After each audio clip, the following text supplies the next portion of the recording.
Afternoon, everyone. Thank you for joining us for this webinar. Happy Friday to everyone. The webinar is Right Away Help for HSE Writing, and I'm going to turn it over to our presenter, Benjamin Rose.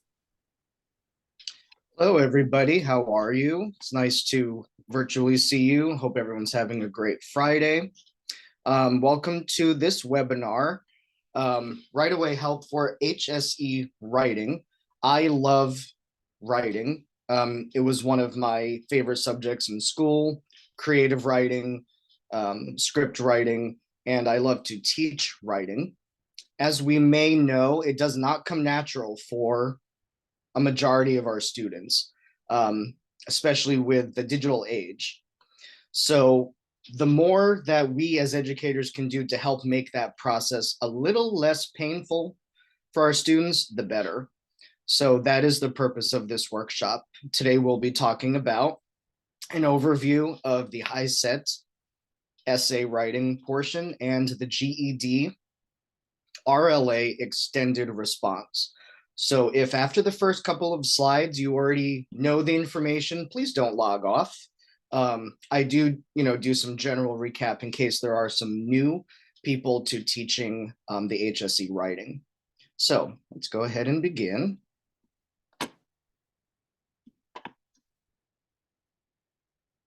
So my name is Ben, and I am an instructional coach and an HSE teacher with the Adult and Continuing Education program in the Metropolitan School District of Warren Township.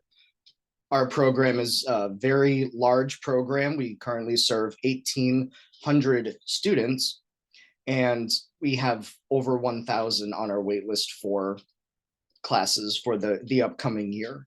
And we are in Indianapolis, Indiana, so it's nice to see everybody. And just some background about me: I love roller coasters and theme parks, zip lining, adventurous things. I spend a lot of time with my friends and my family at these places. And I am an avid animal lover, with cats and dogs and monkeys. I just absolutely love my animals.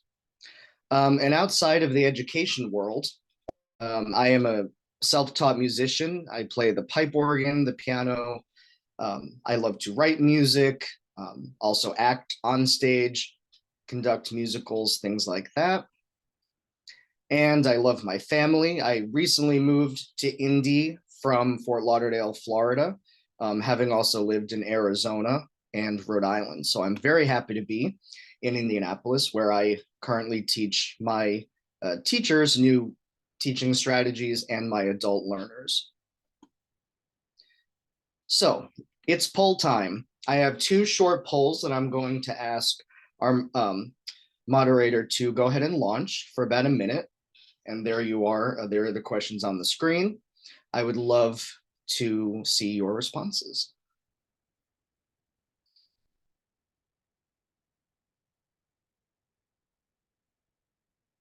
And don't be shy about answering these questions. Well, at least the second one.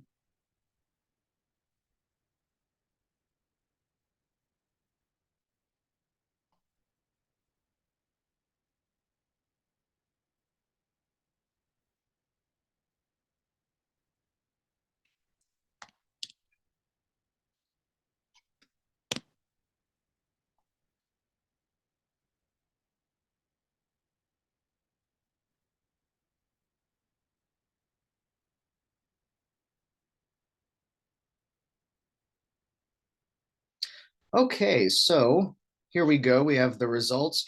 Okay, so most of our members here, our watchers, are using the GED program. Small percent use both.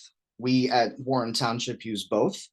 And wow, it's a pretty equal toss up here between I need all the help I can get and I'm neutral. So I enjoy seeing these, and a strong 20% I got this. Thank you so much for answering these questions. All right, now I just need to get this off the screen. Get rid of that. Okay. So I'm trying to get this question closed so I can actually see my screen. Oh, there we go. All right, so first let's talk about the HiSET Language Arts Writing Test. And here's just a brief overview of the HiSET writing test. It's a 2-hour, 2-part writing test. There are 60 multiple choice questions focusing on the organization of ideas, language facility, and writing conventions. There will be passages that go along with this portion of the exam, but we are focusing on certain underlined sentences that may have to receive corrections. The writing prompt itself will feature either one argumentative or an informative essay prompt. However, not that I go around asking the students what essay they have, but when they volunteer certain information, almost everybody has been saying on the DL that it's an opinion prompt, so argumentative. And specifically, they're looking for development of a central claim, the student's individual central claim or their opinion, with the organization of ideas, language facility, and writing conventions. So part 1 is you must receive a passing score of 8 or higher out of 20 possible points. And part 2 is the essay. For the essay, they must receive a passing score of 2 or more out of 6 possible points.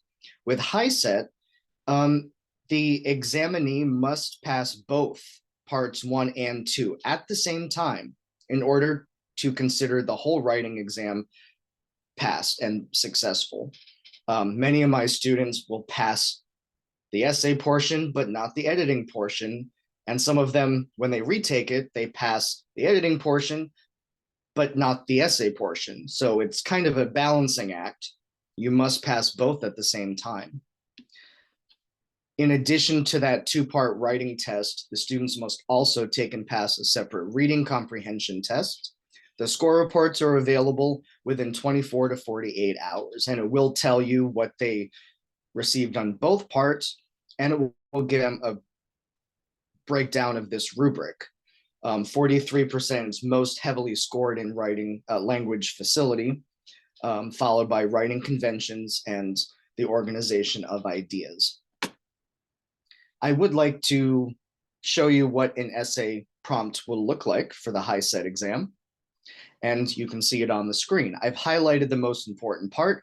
Write an essay in which you explain your own opinion on the issue.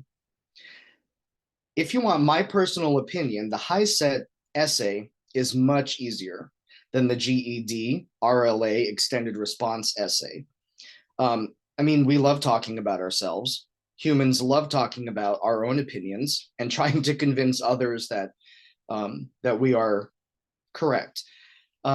So as long as the students are looking at both perspectives of the article or articles that they must read, and they are giving personal reasons and examples, they will most likely pass this essay portion. And I want to show you why. On the next screen, this screen, I've given you a sample score of a 3. Now, granted, you only need a 2 in order to pass. Their claim is highlighted in yellow, should allow. That's their opinion. And then as you can see, and again, you will get a handout of all of this information after the webinar is over and a recording of it. They've got their own personal opinions. They've got a little bit of their own analogies. They have examples. They talk about their uncle. There's no specific citation of any text or any, of the articles that the student read. And they exceeded the passing score. So at the bare minimum, an introduction is needed with the student's personal opinion about the topic.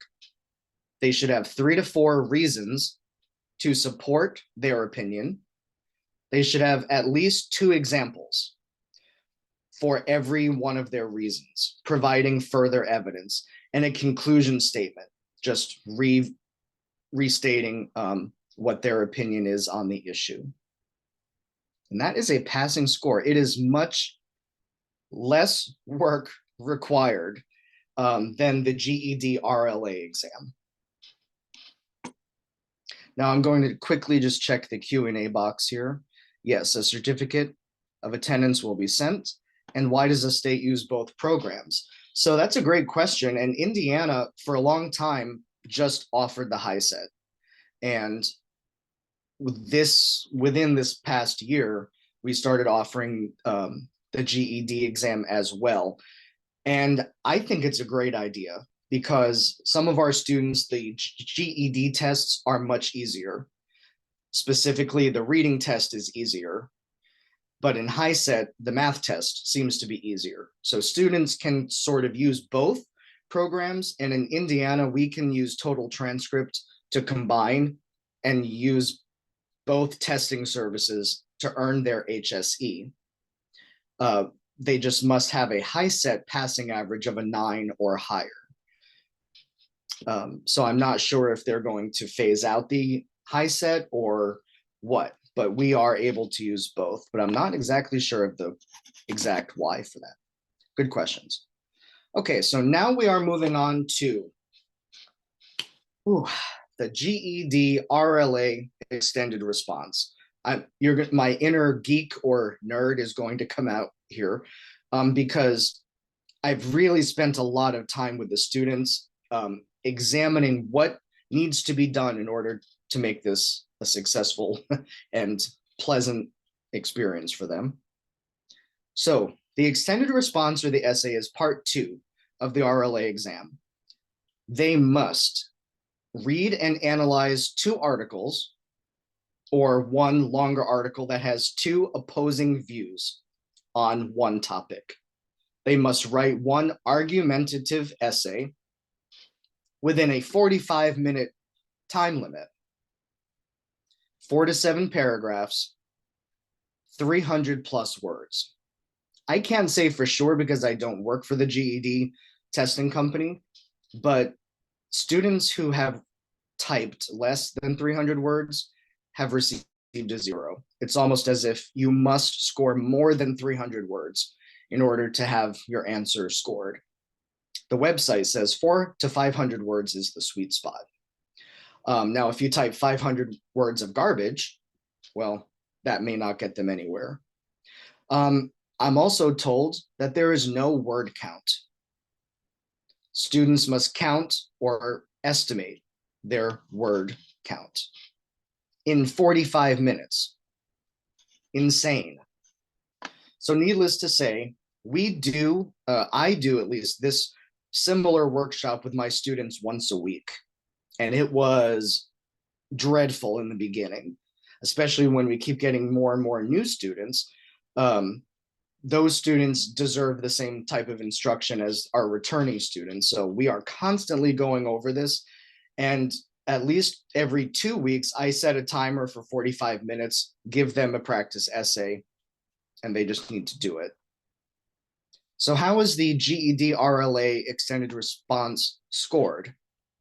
There are 6 possible points. You must type over 300 words. And it's similar to HiSET, where they have a 3 writing trait scoring rubric. The creation of their argument is huge. Use of evidence, 2 points. Development of ideas and their structure, 2 points. And clarity and command of conventions, 2 points. The score reports are generally available a little quicker with the GED, whether it's graded by AI, I'm not sure, but score reports are usually available within 12 to 48 hours. Now, if you give a practice with the GED ready for the RLA test, you can actually see the student's physical essay that they typed. No score. When they take the actual exam, it will give you the rubric that will show 2 out of 2 or 1 out of 2 or 0. And the majority of my students are able to score between a 2 and a 4. And I'm okay with that because you can still pass the RLA exam without getting any score on the writing. But for those who struggle with comprehension, if you can get your ideas out on paper in a logical order where it makes sense, that score that you receive on your essay can boost your comprehension score up over the 145 passing limit. Okay, so here is the prompt. It does not change. And I got this right from the GED website.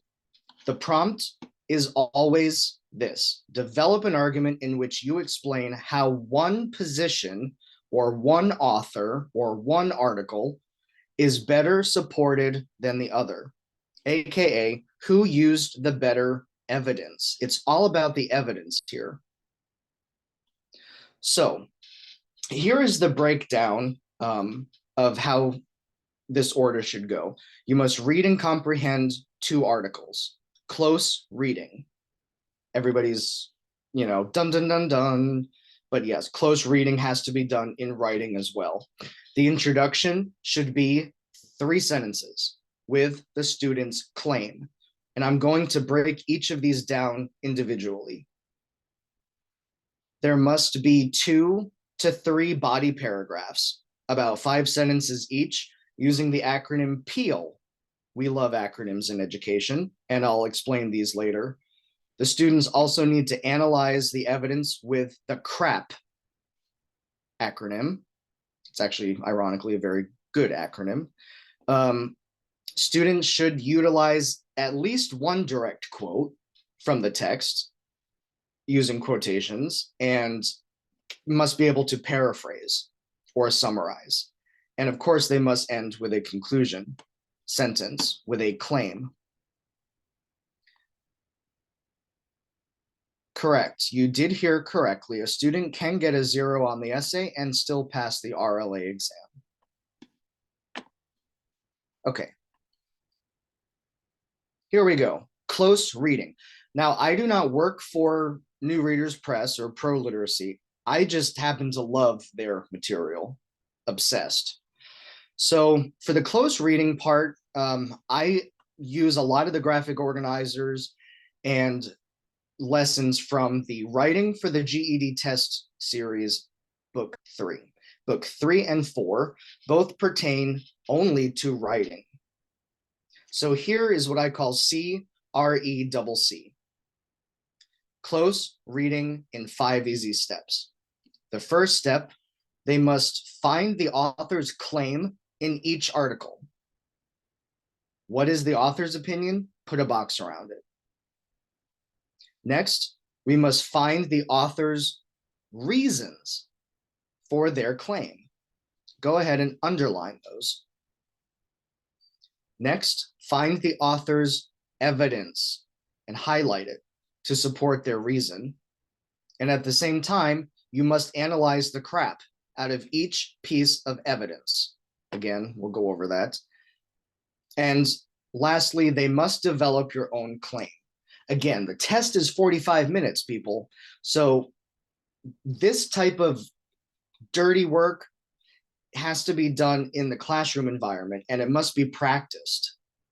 When you practice it, it becomes somewhat natural, and it's not going to freak them out in the testing environment. And for the naysayers about highlighting or putting boxes around things, it draws your attention. And even though you can't do it in the actual testing center, there is an option to highlight and use marking tools in the actual testing platform. So let's begin with the author's claim. Here is one paragraph from one of the articles from the writing book number 3. And as we're reading, I always ask for student volunteers to read. I usually model a paragraph and then ask for volunteers to read others and praise them for participating. Side note, do not believe HSE classes should be silent. I don't like packet work, but sometimes it's necessary, but I do like interactive teaching. So here we go. We put a box around, but wind power could provide much more electricity in the future and we should make sure that it does. A clue word will be should or could or must, some kind of an emotion word that shows they have a strong connection to it. So here's this author's claim. Now, step 2, we're looking for reasons, and we're going to underline them. Reasons why we should be utilizing wind power. Here we go. Sometimes it flat out states it. One reason for using wind power is that it is clean. The chemicals released by coal also harm our health. And some of these, you just have to make a connection. If it's harmful for our health, and the author is talking about wind power being clean, well, then that's a reason. It can harm our health. Maybe they're in the beginning of a paragraph or possibly at the end. But we underline the author's reasons. Okay, the next one, and I taught for 13 years in the between 3, 4, and 5 grades there, 3rd, 4th, and 5th. When you give a student a highlighter, it is all highlighted. The whole thing becomes important, and then they just start coloring and making pictures on them. So we want to be careful when we're asking students to underline. This is not all evidence. We must teach our students strong evidence. And strong evidence, in this example, we went from the whole thing being highlighted to one short sentence. The study, Cole's Assault on Human Health by Physicians for Social Responsibility, concludes, and we highlighted the portion that has a title and a source. That is strong evidence. And here is when we need to teach what is strong evidence. Strong evidence means specific examples or cases or authority or expert opinions, facts, numbers, statistics with a source, results of surveys, polls, or questionnaires with a source, results of an experiment or a study with a source. Anybody can pull information out of somewhere and pretend that it's real, but it's not considered strong if it doesn't have that source. And even then, some sources like Wikipedia or just a generic Google or Yahoo search, if anyone uses Yahoo anymore, those may not be very strong. This is why we need to analyze the crap out of every piece of evidence. And here's what I mean by crap. Is the evidence current? It's 2023. If you're citing something from 1945, at the end of World War II, it's not current, and it probably doesn't connect well to our topic of what conversation. So it has to be current. The evidence needs to be reliable. Wikipedia, no. Joe Schmo, no. The US Department of Agriculture website, yes. A stands for who is the author. Again, Joe Schmo or Dr. Richard Perry from Indiana University Hospital. And P, what's the author's purpose? It should be to persuade or inform.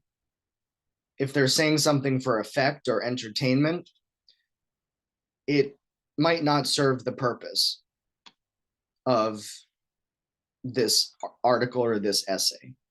So there's crap. Is the evidence current, reliable? Who's the author? And what is their purpose? So going back to that same article, this paragraph 2, it has numbers. I see 44%, a date, 2012, 572 coal plants. It's impressive information, but there's no sources to any of it. And I'm not accusing whoever wrote this of, just making stuff up, but I can't tell that they're facts. But I can tell that the author did do some research here in paragraph 3 and then paraphrased the results of that particular study. That is strong evidence. So the way I generally run this in my classroom is we will go through what you and I just did, the close reading, all together as a class, together. Yes, it may take 25 minutes. That's okay. Then I'll group them up, or for those that don't like doing group work, I'm going to have them analyze and close read the second article without my guidance, but using the same format, reminding them, put a box around the claim, underline the reasons, highlight strong evidence. Then as a class, we've got to figure out, here's just a wonderful example of how that book number 3 has a few graphic organizers in there that helps the students figure out what type of evidence. Is it a study or an example, a statistic, so on and so forth. But we must now develop our own claim. We've got these 2 different articles here. This example happens to be about genetically modified food. We need to think about the author's claim, their reasons, and the reliable evidence. If someone gives a lot of examples but uses a lot of emotion and anger and personal stories, we are not downplaying their personal experiences, but sometimes emotions can get the best of us. That doesn't mean they have the better argument. The better argument is one that is always backed by sources, reliable, credible sources. And this is hugely important. I cannot stress this enough. If you write about your personal opinion about genetically modified foods, your students will not score points. The GED people do not care about our students' personal opinions. I know, sad, but true. So what we often do is I take 2 minutes before we figure out as a class which article was stronger in terms of their support. And we just kind of have a friendly debate. Okay, raise your hand if you think we should label genetically modified foods. Okay, why? Blah, blah, blah. Raise your hand if you don't, blah, blah, blah. Have that conversation, get it out of their system. And it's often the first 2 of these that we do with them. It's very hard for the students to keep their personal opinions of the topic out. So that's they develop their own claim. Which author, first article or the second article, presented the better argument? Here's an example of a graphic organizer that if we are having trouble figuring out which article has better evidence here, here's on the left side, you're supporting people who are for whatever the situation is, evidence that opposes. So there's the other article. And you can see down here, Mayor Lynn's speech is the stronger of the 2 positions because there are logical arguments based on statistics. There's a model of successful recycling. The other article uses poor evidence. Wilford Grimley's speech sounds like an emotional rant. So we see the students' personalities coming out here. But again, it's all about who wrote the better supported article. This is my favorite.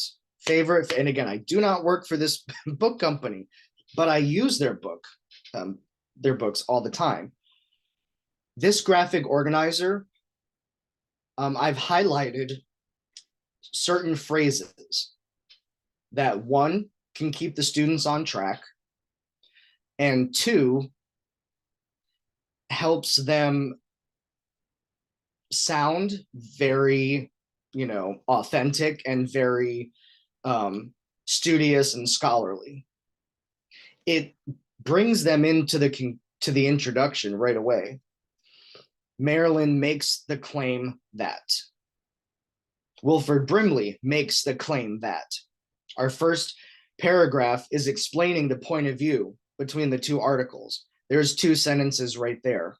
The better argument is, and then the stronger article, because they use the information from the graphic organizer to fill this out. And I sit there with the students, we discuss it, and I have a blank template in my classroom that now they're starting to automatically sort of do this on their own, which is great. But I'll sit there and type it, and I'll bold the makes the claim that. The better argument is because. These are the words that the GED AI or people who grade these essays are looking for. And the books also have in the back, this is an answer key. And maybe your students they believe the other article is stronger. I say there's really no right or wrong answer unless you can analyze the crap out of their evidence and prove that that is the stronger article, the stronger argument. So this is my favorite graphic organizer. Okay, here is my suggested template for earning at least a 2, but most of the students so far are scoring 3s. This is a great template for the essay response. Explicitly teach the prompt, which is in the box.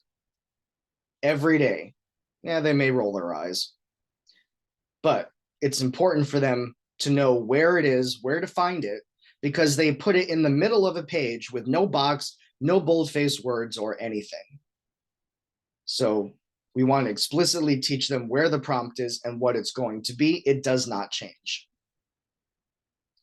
So our introduction, 3 sentences, which is about 60 words with the student's claim.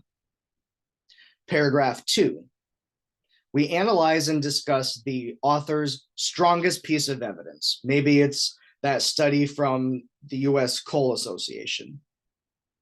Pick one strong piece of evidence and write about it. So here's my second acronym, PEEL. When you're talking about a piece of evidence, P, make your point. E, provide examples and evidence. E, explain and discuss the evidence, the relevance of it. And L, link it to the next paragraph. This goes along with evidence in the next paragraph that further builds on blank or that further shows blank.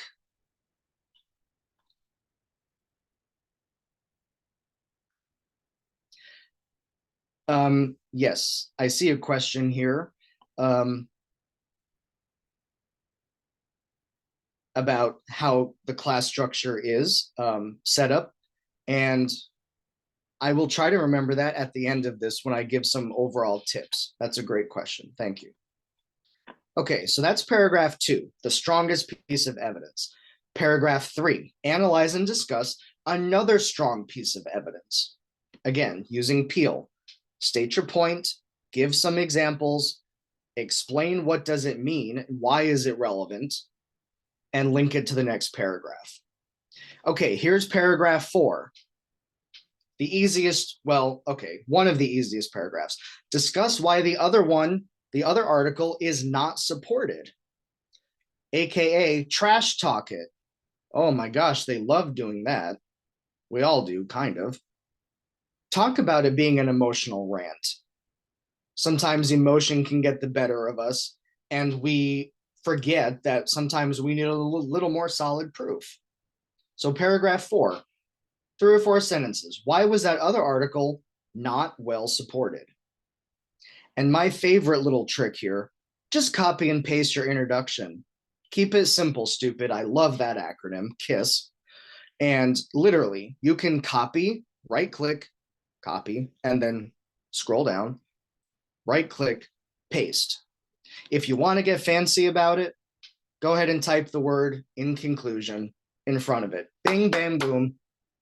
We are done. Sometimes, and why I say that, it's 45 minutes. That counter, it goes pretty darn fast. So if you're running out of time and you know, oh my gosh, I'm just not going to be able to finish, just copy and paste the introduction. It's another 60 words that your students will get.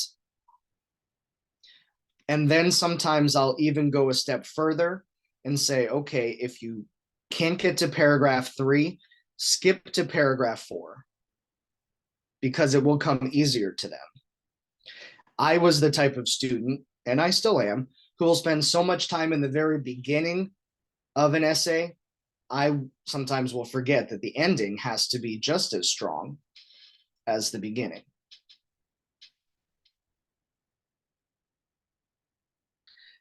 Book number 3, we use this checklist, not just with the essay, but with any writing prompt. Maybe you remember, I'm an elementary teacher at heart, so maybe you laminate this and you have it in their supply buckets or somewhere where they can easily access them. So I referenced book 3 for the graphic organizers, but book 4 is a gold mine. It has 21 full-length practice prompts with articles. They also give you tips for a successful response. They have the actual scoring rubric, which I think is on the next slide. And they also have exemplars and answers. Let's see if, no, okay. Well, book 4 is fantastic, was the point of that slide. So here are some tips for success, kind of going back to that question I saw in the Q&A box. The beginning part of my class is always, even though I said it earlier, I'm contradicting myself, is always quiet and it's independent. My students will trickle in anywhere from 8:50 to 10 o'clock if you let them, but we have an agenda and we keep sort of the same schedule and routine. In the very beginning of either the quarter or the new school year, it was writing practice. Give them simple prompts. Write me 1 paragraph introducing yourself. Give them 5 or 6 bullet points of very specific things you want them to answer. If they have specific things to answer, then we can start to really hear their voice instead of them just kind of guessing what you may want to know. Give them some reminders. Write neatly but quickly. Again, I always, even for some of our assignments we do, I'll set a timer and say, okay, you have 10 minutes to you do this context clues activity. 10 minutes working, doing the best you can. These simple little paragraphs are a great way to get to know our students without hearing them, without listening to them talk. And then our big push in Warren Township this year was to have our students read out loud, listen to each other, and respond. Eventually, they will get comfortable with you enough to read their responses out loud to you and some of them to the class. Then we can start having conversations. So the first half hour of our day is independent, working on either this or TABE, English and math. Every day, exposure to TABE language and math for at least a half hour as well, going over everything. Then I generally will do about an hour of reading comprehension through science and social studies texts, give them a break, and then the latter part of the class is math instruction. For students who have already made TABE gains, the rest of their day is spent focusing on their HSE focus subject, whatever their next exam is. So there's my simple prompts suggestion. Anytime they're writing a response to anything, I love the RAVE acronym, and I know there's more out there. And I haven't been checking the chat box because that gives me anxiety, but I assume that you're also sharing some of your practices in there. So maybe if you have another acronym other than RAVE, restate the prompt, answer the question, use vivacious vocabulary, and explain using evidence. Just 4 quick little hints to get the best out of our authors. Provide gentle feedback. Feedback is great, but be gentle about it. Adult learners, we know they're vulnerable. We're vulnerable when we go into a workshop or we put ourselves on the line. This is a big deal for our students, especially the ones in our program who transition from the ML or ELL side into our HSE program.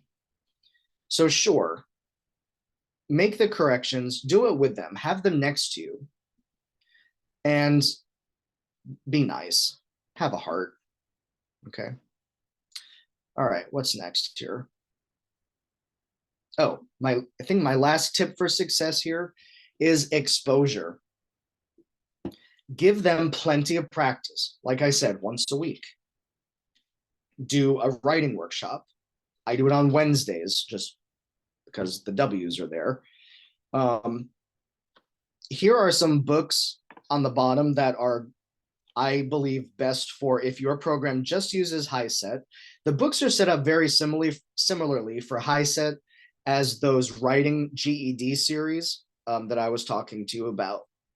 So they're very similar. Again, the difference between HiSET and the GED writing is HiSET, you can write your own opinion about smoking. You can write your own opinion about birth control or whatever the topic is. In the GED, you keep your personal opinion out of it and you choose which author had the better supported argument, even if you disagree with the topic or their answer on the topic. Give them plenty of exposure. Well, there you have it. We are coming towards the end of the workshop here. I am on LinkedIn. If you need to contact me for any questions, there's my QR code. There's my school email address, my phone number. I am happy to chit chat with you. I am going to scroll through the chat really quickly. And again, you'll all get this handout after the presentation. I'm going to open up for questions here. If you could put them in the Q&A box, that would be fantastic.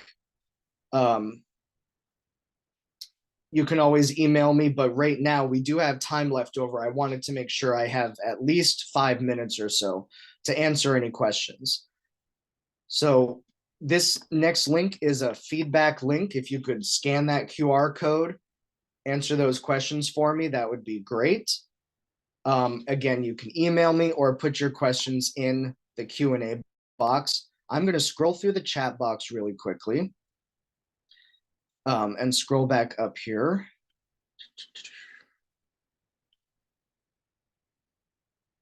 I love that. Pay attention to each paragraph, write it the best you can.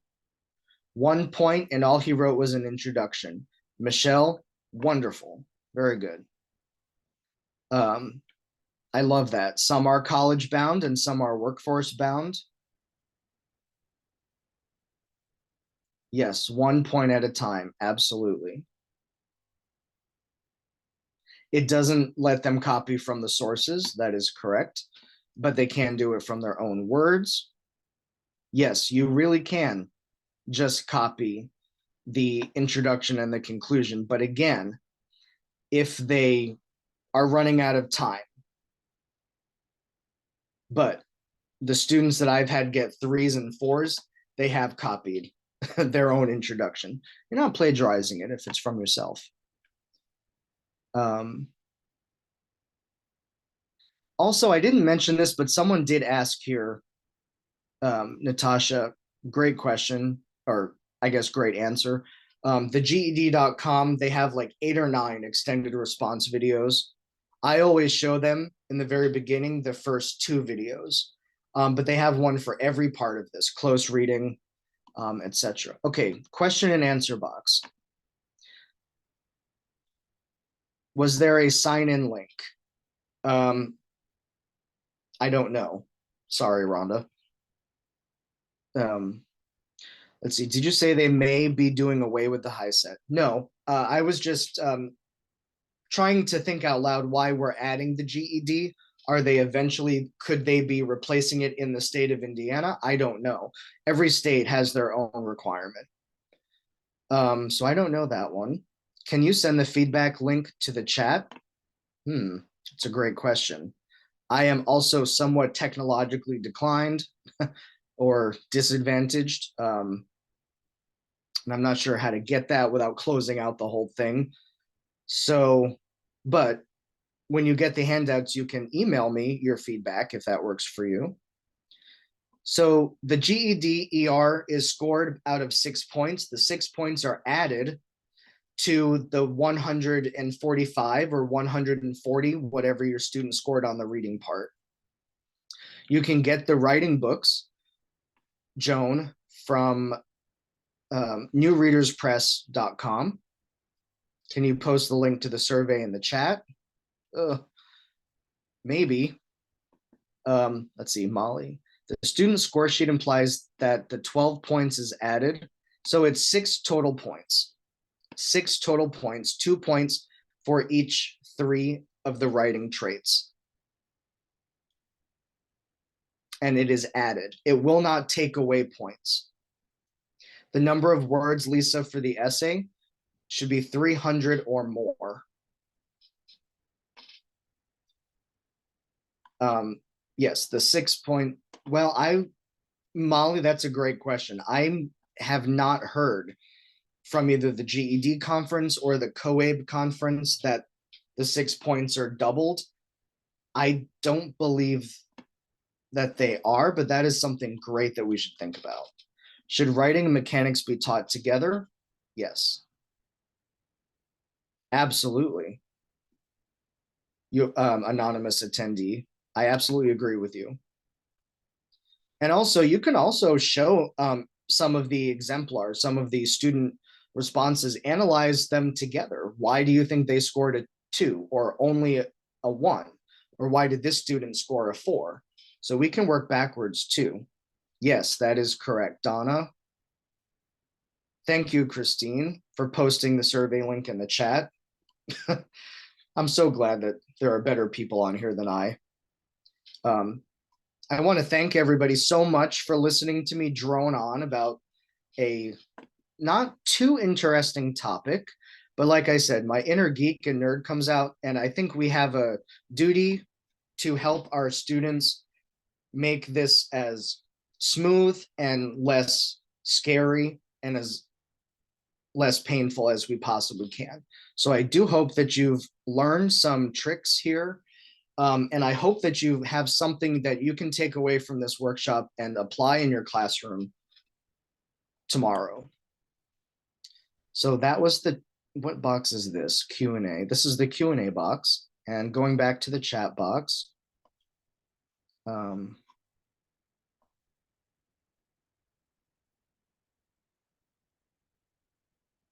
Okay.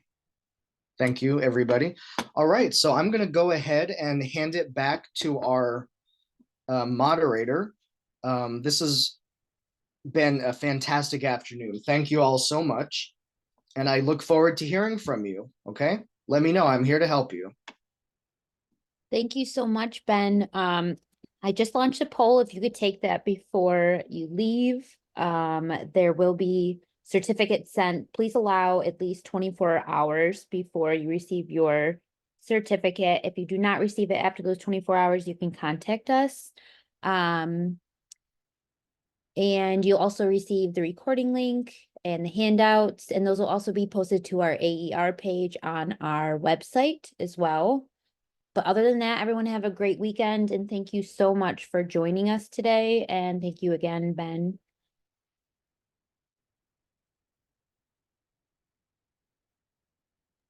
So Lisa, you can find the graphic organizers in book 3 of the GED writing series. Book number 3 has the organizers, and book 4 has the sample articles, 21 different sets of articles. All right, have a great day, everybody. And it's Friday, so have an awesome Mother's Day weekend.